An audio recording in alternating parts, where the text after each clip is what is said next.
Hi guys, इस video में हम लोग बात करेंगे जो भी बच्चे आप लोग क्लास 12 के बाद से कंफ्यूज हो जाते हैं अपने कैरियर्स को लेके कि किस कॉलेज में आपको जाना है, क्या स्ट्रीम चूज करना है। एंड अगर आपने कोई पर्टिकुलर कॉलेजेस चूज कर लेते हो तो स्ट्रीम क्या होना चाहिए आपके लिए जो क्या परफेक्ट है कि आपको अर्निंग दे, आप परफेक्ट अर्निंग कर सको, उसके बारे में हम लोग जिक्र करने वाले हैं। एंड कॉलेजेस में क्या चीज़ें आपके लिए एडवाइसेस होते हैं और क्या चीज़ें पर्टिकुलरली आपको फोकस करना है उसके बारे में जानेंगे प्रैक्टिकली। आज हमारे साथ फिर से जुड़ चुके हैं इकबाल सर एंड बलराम सिंह जी को मैंने जोड़ा है।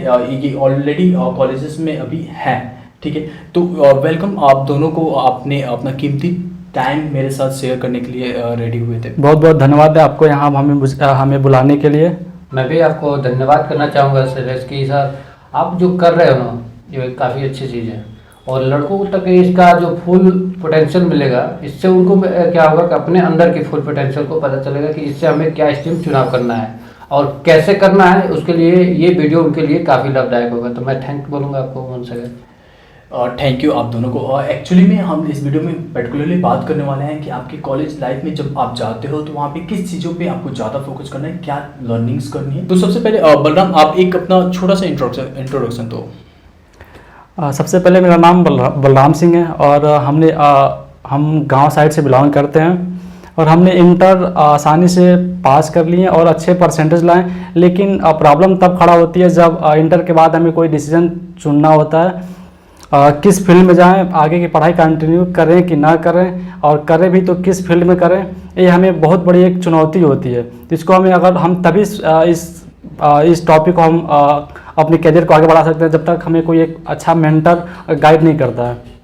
तो हमें सबसे पहले कि हमको एक अच्छा मेंटर चुनना है जो हमें अपने करियर को अच्छे से गाइड कर सके, हम उसके गाइडलाइंस पे हम उसको फॉलो कर सके और हम अपना करियर उस दिशा में आगे बढ़ा सके। बलराम आपने 12th के बाद से इंजीनियरिंग चूज किया, इंजीनियरिंग में CS ब्रांच चूज किया, इसके बारे में आप बताओ कि कैसे आपके दिमाग में आया कि आप फ्रॉम द विलेज आप इस स्ट्रीम को चूज कर पाए जहाँ पे लोग गांव में कंप्यूटर्स के बारे में ज़्यादा अहमियत और ज़्यादा इन्फॉर्मेशन नहीं होता। बिल्कुल सर, बहुत अच्छा आपने प्रश्न किया है कि आपने इंजीनियरिंग क्यों चूज किया। इंजीनियरिंग चूज करने का मेरा मकसद यही था कि हम कैसे कम समय में पैसे कमा सकें। हम किसी और फील्ड चूज करते हैं, BA कर रहे हैं, BSc कर रहे हैं, तो हमें बहुत ज़्यादा आगे की पढ़ाई भी कंटिन्यू करनी पड़ेगी। BSc के बाद हमें MSc करनी पड़ेगी या फिर और भी ज़्यादा, या फिर हमें गवर्नमेंट जॉब की तैयारी करनी पड़ेगी। लेकिन हमें सब इतना ज़्यादा टाइम वेस्ट करना नहीं था, हमें कम समय में पैसे कमाना था और एक अच्छा फ्यूचर के लिए हमने इंजीनियरिंग कॉलेज चूज किया। ओके, स्ट्रीम को चॉइस करने के पीछे हमारा मेन एम यही होता है कि हम एक अच्छी अर्निंग्स को अर्न कर पाए, एक अच्छी लिविंग्स जी पाए आगे। तो कंप्यूटर साइंस ब्रांच एक अहम रोल निभाता है। यहाँ पे कोई भी बच्चा बेरोजगार नहीं रहता है एंड सारे बच्चे कहीं ना कहीं पे सेटल्ड हो जाते हैं आफ्टर कॉलेज। तो बलराम सबसे पहले मुझे ये बताओ कि आपने ब्रांच कैसे चूज किया, कंप्यूटर साइंस में कैसे है, और आपको दिमाग में कभी ये नहीं आया कि मैंने कभी पहले कंप्यूटर्स नहीं चलाया एंड लैपटॉप के बारे में जानकारी नहीं है तो कैसे मैं इसमें सर्वाइव करूँगा। बिल्कुल सर, हमारे लिए एक चुनौती थी कि हमने कभी इंटर के पहले कंप्यूटर चलाया नहीं, लैपटॉप सीखा नहीं। लेकिन सबसे अच्छा करियर मुझे कंप्यूटर में दिखा था कम समय में, और जितनी अच्छी पैसे, जितनी अच्छी अर्निंग कंप्यूटर साइंस में है उससे ज़्यादा अच्छी कमाई किसी फील्ड में नहीं है। अगर हमें अमीर बनना है, पैसे कमाना है, ऐसा आराम की ज़िंदगी जीना है तो हमें कंप्यूटर साइंस से बेटर ऑप्शन नहीं हो सकती है। इसलिए हमने कंप्यूटर साइंस को चूज किया और कंप्यूटर साइंस चूज करने के लिए हमने बहुत सारे गवर्नमेंटेड कॉलेज को हमने छोड़ा। इकबाल सर, जिस तरीके से आप लोगों ने बताया था इस सेशन को शुरू करने से पहले कि आपका बहुत ज़्यादा हाथ रहा कि इनको जो कन्फ्यूजन्स था इनके स्ट्रीम चॉइस को लेके वो आपने क्लियर किया था जो कन्फ्यूजन्स था। कैसे आपको लगा कि ये कंप्यूटर साइंस में सर्वाइव कर सकते हैं और आसानी से, ये कोई एक टफ चीज़ नहीं है कि कोई एक जो बच्चा पहले कंप्यूटर नहीं जानता वो कंप्यूटर फील्ड में नहीं आ सकता। सबसे पहले मैं सर आपको धन्यवाद दूंगा। और एक रह गई सवाल कि किसी भी चीज़ को टफ करना, आसान करना, ये कहने की बात है, लेकिन करने में जब आदमी आ जाता है तो आसान चीज़ हो जाते हैं, कठिन भी जो लगते हैं वो आसान हो जाते हैं। जैसे आप एक परिवार में जन्म लेते हो तो वहाँ एक हिंदी का वातावरण होता है तो आप हिंदी सीख जाते हो सुनते सुनते। उसी तरह आप इंग्लिश के वातावरण में रहते हो तो इंग्लिश सीख जाते हो। तो इनको कभी लगा कि हम कंप्यूटर कैसे सीखेंगे, तो उस पर यही हमारा उद्देश्य था कि इनको किसी तरह से समझाया जाए। तो मैंने इनको समझाया कि कंप्यूटर साइंस एक अलग ब्रांच है जिसमें आपके बाद आने के बाद ये होगा कि आप गवर्नमेंट की तरफ ज़्यादा नहीं जा पाओगे क्योंकि इसमें गवर्नमेंट की जॉब कम है। अदर जो है मैकेनिकल, सिविल, उनके कंपेयर में कंप्यूटर साइंस की जॉब जो है वो गवर्नमेंट में बहुत कम सीटें हैं। तो ये सारी चीज़ें आपने डिसीजन कर लिया तो ठीक है, आइए, आपके लिए स्वागत है कंप्यूटर साइंस। अगर आपको लग रहा है कि नहीं मुझे गवर्नमेंट साइड जाना है तो फिर आपके लिए अदर जो भी स्ट्रीम है, जैसे मैकेनिकल हुआ, CS के अलावा जो केमिकल हुआ, अलग अलग जो हैं उसमें आप जा सकते हैं। लेकिन इनका क्लियर कट था, इनका पैशन आ गया था बाहर कि मुझे कंप्यूटर साइंस से ही बीटेक करना है और इंजीनियर बनना है तो मुझे कंप्यूटर साइंस का ही बनना है। तो ये करना था इनका कि मुझे एक प्रोफेशनल लाइफ जीना है तो कंप्यूटर साइंस को लेकर मैं जीऊँगा। तो इन पे ये क्लियर जब हो गया तो मैंने कहा कि अब इनसे क्लियरिटी हो गई, तो अब इनका चुनाव, अब एक गवर्नमेंट चाहिए कि प्राइवेट चाहिए, यहाँ दिक्कत हो रहा था कि हमें कंप्यूटर साइंस गवर्नमेंट कॉलेज में ही लेना है। ये भी एक टफ सिचुएशन था कि यहाँ पे डिसीजन कैसे लिया जाए। इनको गवर्नमेंट कॉलेज भी मिल रहा था लेकिन वहाँ ब्रांच नहीं मिल रहा था, तो हमने क्या कंप्रोमाइज़ करना है तो देख लो। तो इन्होंने कहा नहीं, हमें कंप्यूटर साइंस ही लेना है, हमें डिग्री तो सबका एक ही होगा, सब जो भी गवर्नमेंट या प्राइवेट डिग्री तो उनका सेम होगा, सब जगह वैल्यू एक होगा। अब आपका डिसीजन है कि आप किस कॉलेज से क्या बन के निकल रहे हो। आप प्राइवेट में भी जाओगे तो अच्छे बन के निकलोगे, खराब बन के निकलोगे, गवर्नमेंट में जाओगे तो अच्छे बनोगे, खराब बनोगे। तो इन दोनों चीज़ पे इनकी क्लियरिटी आ गई। तो इन्होंने कहा नहीं, अगर प्राइवेट मिल रहा है वहाँ हमारा मेन जो पैशन है कंप्यूटर साइंस वो मिल रहा है तो मैं इसके लिए प्रेफर करूंगा कि कंप्यूटर साइंस लो। तो इस पर क्लियर कट हो गया और उन्होंने चुनाव किया। ओके, जिस तरीके से इस समय देख रहे हैं हम लोग कि बीटेक को लेके थोड़ा सा रिमोर्स है कि जो ब्रांचेस हैं जैसे सिविल और मैकेनिकल्स, यहाँ पे बच्चे बेरोजगार होते जा रहे हैं। क्या आप इस चीज़ को समझते हैं कि हाँ यहाँ पे जो है जॉब की जो है कुछ कमी दिखती है? मैं ये अपने स्तर से बता रहा हूँ कि अकॉर्डिंग टू मी ये देखा जाए तो एक इंफ्रास्ट्रक्चर डेवलप करना, यहीं से तो रोजगार पैदा होते हैं। बिजनेस डेवलप करो, यहीं से ना आएंगे। अगर हम रेशियो देखें अमेरिका का, तो अमेरिका में ज़्यादातर स्टार्टअप शुरू होते हैं, वहाँ पे एंटरप्रेन्योर ज़्यादा मिलेंगे कंपेयर टू इंडिया के। तो जॉब क्रिएटर वहाँ पे ज़्यादा है, यहाँ पे जॉब करने वाले लोग ज़्यादा है, तो दोनों में अंतर है। तो हमें वही चीज़ यहाँ डेवलप करना होगा कि हम जॉब क्रिएट करें और जॉब दें, तो भी तो होगा। आप मान लो हम लोग एक इनिशिएटिव कर रहे हैं, एक नया चीज़ ला रहे हैं दुनिया के सामने, तो ये चीज़ है कि स्ट्रगल तो करना पड़ेगा। तो पैसा, मान लीजिए हम गरीब घर से हैं तो पैसा हमें पहले चाहिए, तो हमें जॉब तो करना है, लेकिन जॉब करने के बाद आपका एक डिसीजन होना चाहिए कुछ टाइम बाद कि हमें बिजनेस भी करने, कुछ लोगों को रोजगार भी देने। तो ऐसे अनएम्प्लॉयमेंट हमारे धीरे धीरे खत्म होंगे। इकबाल सर, एक और चीज़ ऐड करना चाहूँगा, क्या ये जरूरी है कि 12th के बाद से बच्चे जो है बीटेक में या मेडिकल फील्ड में ही केवल जोड़ दें? अदर ऑप्शंस भी तो बहुत सारे होते हैं जहाँ पे प्रैक्टिकली शॉर्ट कोर्सेस होते हैं एंड अच्छी अर्निंग्स होती है। क्या इसके बारे में आप क्या सोचते हो? जैसे मेरा सोचना है कि अभी आपको डिसीजन लेना पड़ेगा कि मुझे कितने समय में कितना पैसा कमाना है। लाइक आप इंटर में, तो मुझे अभी 1000, 2000, 5000 कमाने हैं, तो कहाँ से आएंगे, ये क्लियर कट हो गया आपका। तो इसमें आपको एक पर्टिकुलर टॉपिक का मास्टरी कर लेना होगा। जैसे आप जीके का एक वीडियो बना रहे हो डेली यूट्यूब पे, जो लोग चाहते हैं फेमस होना, तो हम करें एक जीके का वीडियो बनाओ, अच्छे बनाओ और डेली बनाओ। तो डेली बनाओगे तो कुछ पार्ट टाइम में जैसे खाली समय में आप बनाओगे तो उससे कुछ अर्निंग का रिसोर्स तैयार होगा। तो डिपेंड करता है कि आप किस माइंडसेट से तैयार हो रहे हो, आपको कौन ऐसा गाइड कर रहा है। तो यही है कि हमारे पास आप आओगे करियर काउंसलिंग के लिए, करियर डेवलपमेंट के लिए, तो उसमें कहीं ना कहीं अर्निंग का तो होगा कि बैकअप में आप अर्निंग चाहते हो कि नहीं चाहते हो, लॉन्ग टर्म में चाहते हो कि शॉर्ट टर्म में चाहते हो।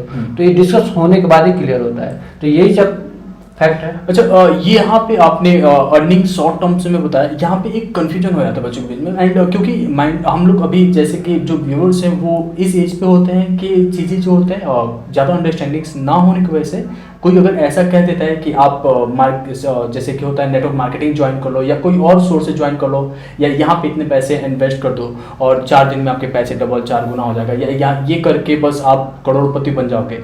आप इस चीज़ों पे किस तरीके से देखते हो? मैं नेटवर्क मार्केटिंग को काफ़ी नज़दीक से जानता हूँ और डीप से जानता हूँ। मैंने कभी किया नहीं है, लेकिन वहाँ एक ज्वाइनिंग का पहले प्रोसेस जो है वो गलत होता है कि बच्चे स्किल्ड है कि नहीं, ये वो लोग चेक नहीं करते हैं। वो पहले स्किल्ड हो, उसको उठाना, उसमें काम कराना, ये कहीं ना कहीं सही होगा। लेकिन जो अभी ग्रेजुएट नहीं हुआ है, अभी उसका इंटर चल रहा है, अभी वो टीनेजर में है, उसको कहीं ना कहीं अगर आप गलत तरीके से उठा लिए तो उसका फ्यूचर को वहाँ से डाइवर्ट हो जाता है और कहीं ना कहीं वो गलत डायरेक्शन में जाता है। पहले बंदे को स्किल्ड होना पड़ेगा उसके लिए, तब वो सारी चीज़ें की है कि बाद में आप वो कर रहे हो, और उसमें जो अर्निंग का प्रोसेस हो काफ़ी बाद में आता है। और जिस बच्चे को अर्निंग पहले चाहिए तो उसके लिए वो अभी नहीं है।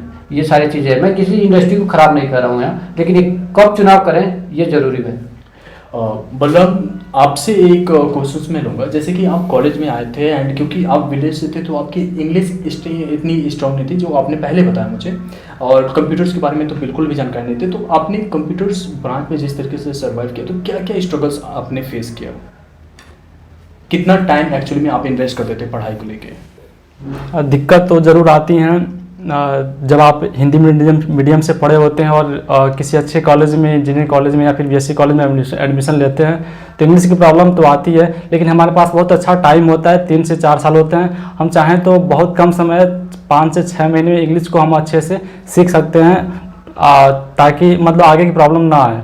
और हमारे पास उतने बहुत टाइम होता है वो कि जब हम किसी भी कॉलेज में, इंजीनियरिंग कॉलेज में एडमिशन लेते हैं तो मैक्सिमम बच्चे बिगनिंग से ही सीखते हैं। 2-4 बच्चे, 10 बच्चे ही होते हैं जो थोड़ी बहुत पहले से कंप्यूटर जाने होते हैं। तो वहाँ कॉलेज लाइफ में बिल्कुल स्टार्ट से सिखाई जाती है और जो बेसिक चीज़ें होती हैं वहीं से स्टार्ट होती हैं। हमारे पास 4 साल होते हैं, 4 साल में हम बहुत कुछ सीख सकते हैं और 4 साल बाद हम चाहें तो लाख रुपए आसानी से कमा सकते हैं आफ्टर कॉलेज कोई भी कंपनी में। और देखा जाए तो फोकस यहाँ पे है कि आप अगर इंटरमीडिएट में या इंटरमीडिएट पहले आपने कंप्यूटर नहीं चलाया है, नहीं सीखा है, तो भी मैटर नहीं करता, आप कंप्यूटर साइंस या आईटी स्ट्रीम में आ सकते हो। बट यहाँ पे पैशन को देखना बहुत ज़रूरी है।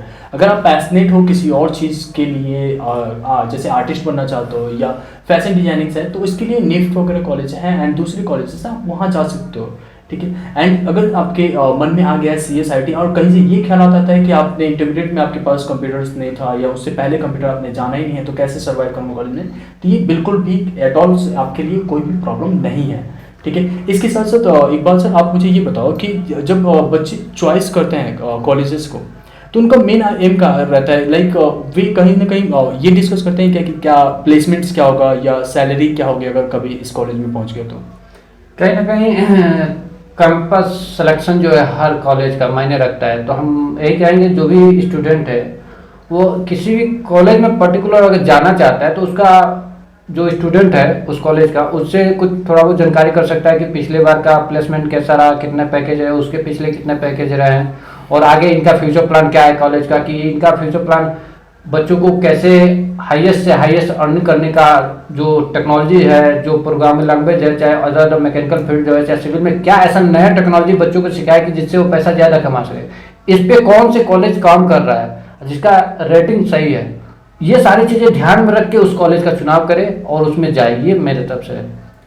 और जिस तरीके से इकबाल सर ने बताया कि ये बहुत ही जरूरी होता है कि आप पहले ही कॉलेज के जो टूर है वो अगर कर लेते हो तो ठीक है, नहीं तो इंटरनेट पे बहुत सारी चीज़ें होती हैं, आप उनको देखो, किसी एक पर्टिकुलर आप ब्लॉग पे विश्वास नहीं कर सकते हो, ठीक है।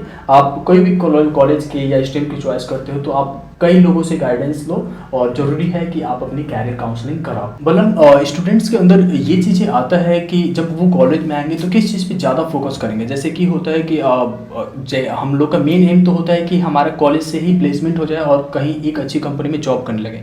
तो आपने क्या स्ट्रगल्स देखा कॉलेज के बीच में, किस चीज़ पर ज़्यादा फोकस करना चाहिए एंड क्या ज़्यादा अहम है, उसके बारे में बताएं। बिल्कुल। बीटेक में एडमिशन लेने के बाद से समस्या आती है कि हमें जॉब भी करने हैं, और जब एडमिशन लेने के बाद मालूम चलता है कि कितना भी अच्छा कॉलेज हो और नौकरी नहीं मिल सकती है इतनी आसानी से जितनी आसानी से सोचते हैं। तो हमें नौकरी जॉब पाने के लिए हमें कुछ एक्स्ट्रा चीज़ें भी सीखनी होती हैं जो कि कंपनी में रिक्वायरमेंट्स हैं। कॉलेज लाइफ में केवल थियोरेटिकल पार्ट्स ही पढ़ाए जाते हैं मैक्सिमम, बहुत कम लैब्स होते हैं और वो जो लैब्स होते हैं वो इतनी ज़्यादा बेनिफिशियल नहीं होते हैं कंपनी के लिए।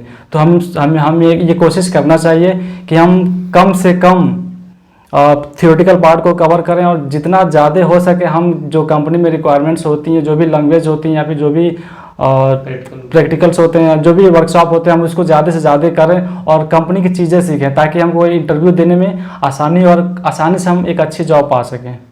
ओके, बिल्कुल। जब आप कॉलेजेस में जाते हो तो वहाँ पे जो मेन पार्ट आपका अहम रखता है वो ये है कि आप जो कॉलेजेस में जाओ तो आपके जो है थियोरेटिकल पोर्शंस तो है उन पे देखना पड़ेगा क्योंकि आपके मार्क्स अच्छे होने चाहिए, बट साथ साथ आपको प्रैक्टिकल नॉलेज पे ज़्यादा ध्यान देना है। आप लैंग्वेजेस सीखते रहो जैसे कि बलराम ने बताया, लैंग्वेजेस के साथ साथ आपको ये भी ध्यान देना है कि मेरा जो कंपनी की रिक्वायरमेंट्स के आगे जो कंपनी आपको प्लेस करने के लिए या कैंपस में आने वाली है वो क्या लेने वाली है, उस पर भी शुरुआत से ही आपकी फोकस होनी चाहिए। फर्स्ट ईयर में आप कर सकते हो लेकिन सेकेंड ईयर से आपकी फोकस्ड हो जानी चाहिए, ठीक है। आगे ये बताओ बलराम, आप कि कॉलेज में जब आ जाते हैं बच्चे तो थोड़ा सा उनको फ्री मिल जाता है, जैसे कि पेरेंट्स से कोई बोल तोल नहीं, बट यहाँ पे बच्चे जो होते हैं कहीं ना कहीं डाइवर्जेंस में आ जाता है।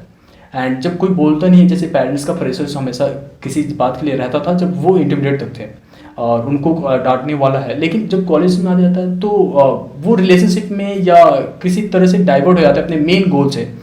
ऐसा कैसे बच्चे बच सकते हैं उस चीज़ से, या आपने कैसे चीज़ें मेंटेन करते हो? बिल्कुल, हमारे पास बीटेक में 4 साल होते हैं और 4 साल में अगर हम हर कोई बच्चा एक बार ना एक बार भटकता ही अपने रास्ते से, या फिर वो स्मोकिंग हो या फिर ड्रिंकिंग हो या फिर कोई रिलेशनशिप हो, एक बार ज़रूर भटकता है। लेकिन हमको ज़्यादा टाइम के लिए हमें उसमें नहीं इन्वॉल्व होना चाहिए, क्योंकि हमारा अपना कैरियर बनाना होता है। तो हम थोड़े टाइम के लिए हम कर सकते हैं और थोड़ा टाइम दे सकते हैं, लेकिन पूरे टाइम हम अपना बीटेक कॉलेज का नहीं दे सकते हैं। तो इसलिए हमें पहली प्रायोरिटी है कि हम अपना बीटेक कॉलेज अच्छा से करें, अच्छे परसेंटेज बनाएं और एक अच्छा टेक्नोलॉजी सीखें जिसके बेस पे हमें जॉब मिल सके और हम उसी फील्ड पे उसी टेक्नोलॉजी पे हम अपना करियर बना सकें। तो हमें स्मोकिंग, ड्रिंकिंग या फिर कोई रिलेशनशिप हो किसी लड़की के साथ, उसको हम सेकंड प्रायोरिटी दें। हम उसको फर्स्ट प्रायोरिटी ना देके सेकंड रखें, थर्ड रखें, फोर्थ रखें, लेकिन हमें पहली प्रायोरिटी है कि हम अपना बीटेक लाइफ अच्छे से बनाएं। एक बात सर, इस पे मैं आपसे आपके विचार जानना चाहूँगा, क्योंकि एक्चुअली में आपने इस चीज़ों में भी बहुत बच्चों को मेंटरिंग किया हुआ है, तो एक्चुअली में आप क्या सोचते हो कि रिलेशनशिप कितना इंपॉर्टेंट होता है किसी स्टूडेंट्स के लाइफ में जब वो एक्चुअली में कॉलेज में आ जाता है? सबसे पहले ये था कि एक नेचर का जो क्रिएशन है ना, ये यूनिवर्स को कैसे उन्होंने बनाया है, तो उसमें कहीं ना कहीं जो लव है, लव वो नेचुरली है। तो ये जैसे एक माँ बाप से प्यार होता है, एक दोस्त से आपस में संबंध होते हैं, उसी तरह एक कॉलेज लाइफ में किसी जैसे बॉय वो दोनों ये लोग आपस में कोई संबंध बना लेते हैं। तो उसमें क्या आता है, कभी कभी दिक्कत हो जाती है, कई बार दिखावा संबंध होते हैं, कई बार अंदर से भी होते हैं। तो इन सबको एक कंक्लूजन निकाल के आप देखोगे तो सबसे पहले वहाँ पे ये देखना चाहिए कि इससे हमारी क्या लाइफ नुकसान हो रहा है या हमारे लाइफ बन रहे हैं। ये दोनों चीज़ को आपको खुद से ही क्वेश्चन करके और इसका हल देखना चाहिए कि मेरे लिए क्या ये बेटर है। अगर नहीं बेटर है तो आप जाहिर सी बात है स्विच कर सकते हो, वहाँ से आप अपने करियर को प्रायोरिटी दो। जैसे बलराम सिंह ने बताया, बिल्कुल सही बताया कि प्रायोरिटी बेस्ड काम किया जाएगा ना तो आप परफेक्ट हो जाओगे, क्योंकि प्रायोरिटी एक बहुत अच्छी चीज़ होती है कि किसी भी काम को कर रहे हो तो उसकी प्रायोरिटी क्या है, उसको क्यों करना चाह रहे हो। तो कहीं ना कहीं ये जो नेचर ने बनाया है ना, उसके साथ हम खिलवाड़ ना करें, उसके साथ छिड़काई ना करें, लेकिन ये है कि जो हमारे अंदर से जो चीज़ें हैं वो बाहर दिखावा के रूप में ना करें, जो है वो कभी आ गए वो बात अलग है, लेकिन अगर उससे आपका नुकसान हो रहा है तो आप उससे बच सकते हो, ये गारंटेड है, तो आप उस पर काम कर सकते हो। यही मेरा सलूशन है। ये चीज़ें है कि जब हम जब टीन एज से क्रॉस करते होते हैं, टीन एज जब प्यूबर्टी की एज एक्चुअली ओवरकम कर चुके होते हैं, प्यूबर्टी आप क्रॉस करते हो तो आप अपोजिट जेंडर की तरफ अट्रैक्ट होने लगते हो। लेकिन इसका सॉल्यूशन है कि आप किसी भी ना किसी तरीके से किसी का गाइडेंस लेके आप खुल के किसी के साथ शेयर करके आप अपने आप को जो है उस डाइवर्जेंस से थोड़ा थोड़ा मेंटेन करने की चीज़ों को जान सकते हो। इसके साथ साथ हम इस वीडियो को यहीं पे एंड करते हैं और thank you so much Iqbal sir, आपने हमारे साथ समय दिया, और thank you so much Balram, आपने अपना कीमती वक्त हमारे साथ बिताया और आपने व्यूअर्स को जो है एक्चुअल में बताया कि बीटेक लाइफ में चीज़ें ज़्यादा वो नहीं है, मुश्किल नहीं है, हर एक प्रॉब्लम्स के सॉल्यूशंस है। Thank you so much. Thank you, आपने मुझे इन्वाइट किया। Thank you so much guys.